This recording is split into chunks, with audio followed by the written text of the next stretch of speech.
ce type de forêt, vous voyez derrière moi, on voit, alors là, on voit pas parfait, mais on a des arbres de toutes les hauteurs, de toutes les tailles, de tous les diamètres. Donc ça, c'est une structure typique de la flûte irrégulière.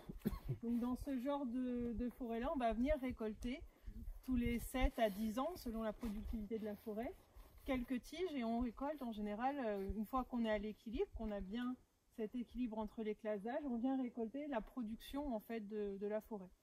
Donc ici, on n'est jamais sur une forêt qui est coupée à blanc.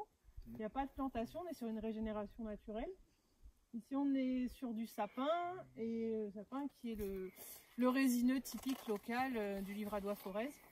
Donc globalement, normalement, on est plus un peu en mélange avec le hêtre, mais l'histoire, la gestion a fait qu'on a exploité beaucoup pour le bois de chauffage, et après on a eu tendance à l'éliminer pour laisser le sapin, parce que le sapin avait plus de valeur en bois d'œuvre.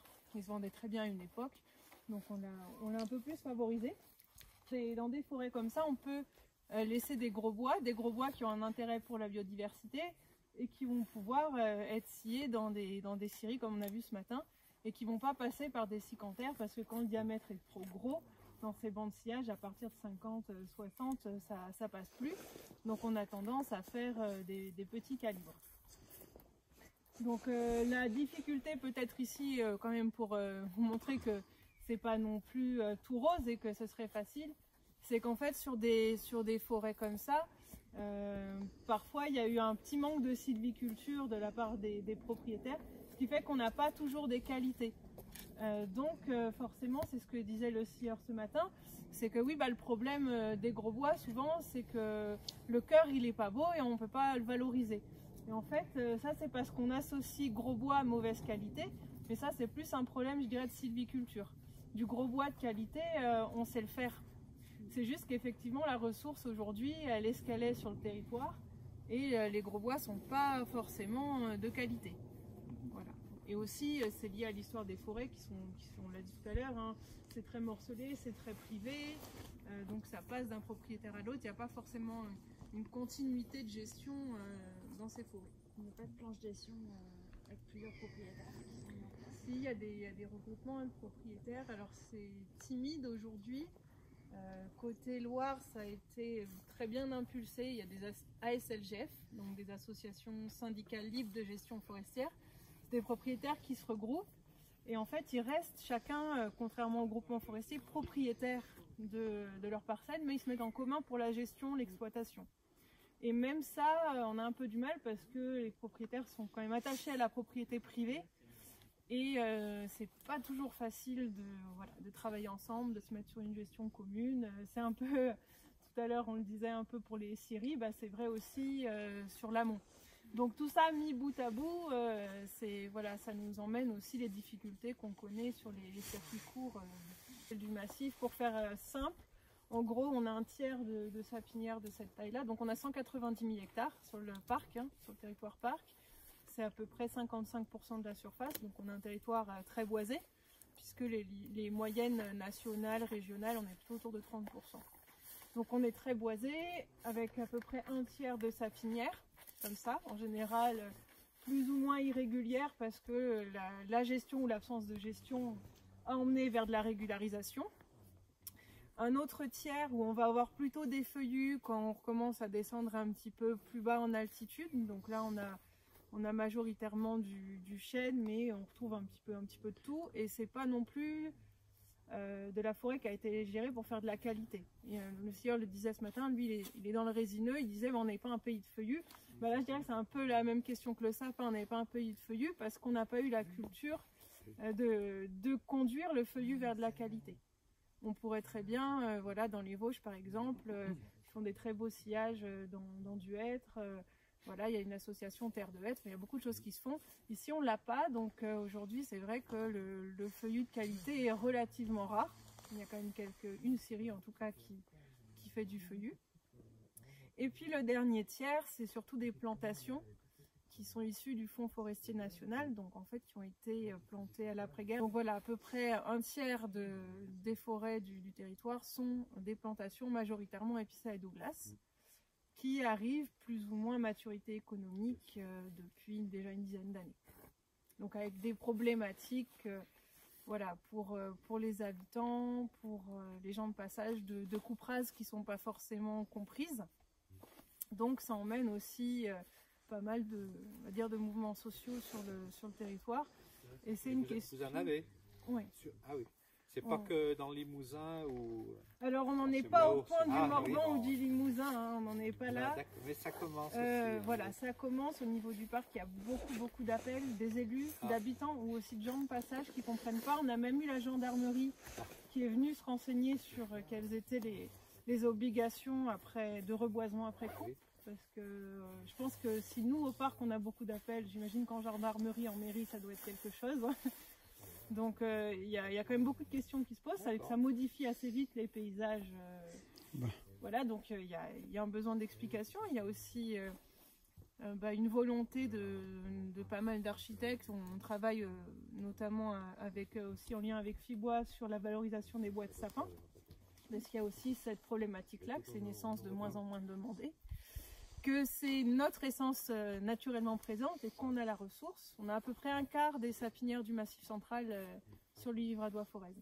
Donc il y a aussi, dans la problématique bois local pour nous, il y a aussi une problématique valorisation des bois de sapin. Voilà, pour faire un peu le panorama des essences et des modes de gestion.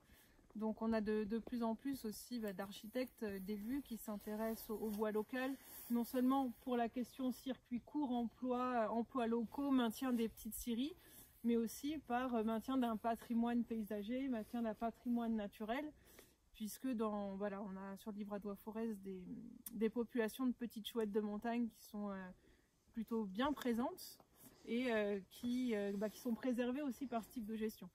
Donc voilà un petit peu pour faire la transition avec tout à l'heure, c'est que travailler avec ces petites scieries, travailler avec des bois locaux et notamment avec des bois de sapin, parce qu'on peut aussi avec le Douglas, il se conduit très bien en irrégulier, on fait des bois de très bonne qualité, du Douglas et en irrégulier. Donc c'est pas dire voilà, il faut faire que du sapin, le Douglas c'est une essence super intéressante, on peut aussi la conduire autrement. En tout cas, on peut réfléchir et ça se fait plutôt bien. Voilà, et on a des aides financières sur le parc pour les propriétaires qui veulent se lancer dans ces travaux-là. Une gestion, c'est la gestion qui va préserver à la fois le patrimoine du propriétaire, parce que mine de rien, c'est un patrimoine aussi économique pour le propriétaire. Donc il faut que ce patrimoine, on arrive à le maintenir, à le garantir.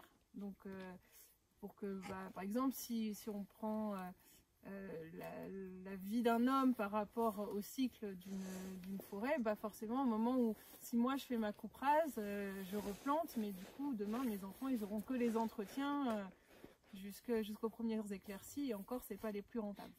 Donc ça je mets un peu de côté sur la question bonne gestion par rapport à la qualité des bois, parce qu'on peut très bien faire des bois de qualité quand même dans une plantation.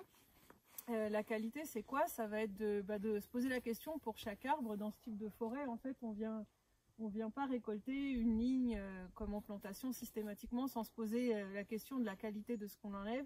Dans ce type de forêt-là, le gestionnaire qui va venir marteler, c'est-à-dire qu'il va venir choisir les arbres à couper, pour chaque individu, il travaille cellule par cellule, donc il regarde le collectif d'arbres autour, en général une dizaine, et se dit voilà, est-ce que cet arbre, il en gêne un autre ou pas? S'il en gêne un autre qui est plus beau, il est à enlever. Et après, il faut quand même aussi récolter quelques beaux qui, eux... voilà. Donc normalement, au bout d'un certain temps, on arrive à un équilibre sur lequel on a la qualité. Mais la qualité, elle s'apprécie dans ce type de forêt individu par individu. Voilà, donc la bonne gestion, c'est quoi? C'est le gestionnaire qui va prendre le temps de regarder chaque individu par rapport à ses voisins. Est-ce que le voisin est plus beau? Oui, le voisin est plus beau. Est-ce que celui que je suis en train de regarder gêne le beau?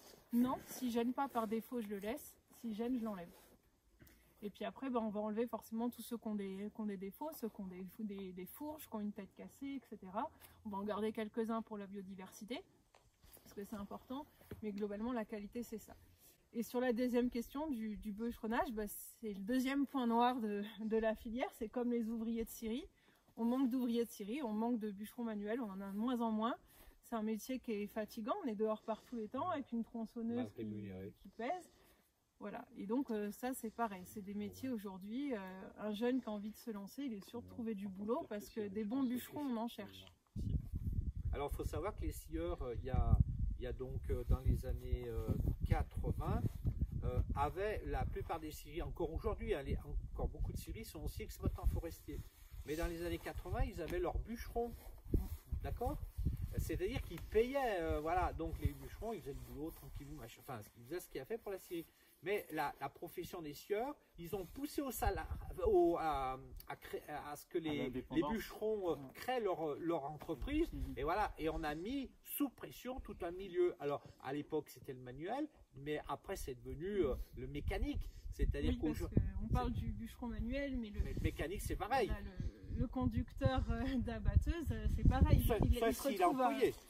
Mais c'est rare. Enfin, mais il y en a quand même dans des grosses entreprises. Très, très peu. Mais les coopératives, mais pas dans les petites entreprises. Mais l'ETF autonome, c'est 500 ou 600 000 balles d'investissement, 5 ans de remboursement, sous pression, et au bout de 5 ans, il faut changer ta bécane.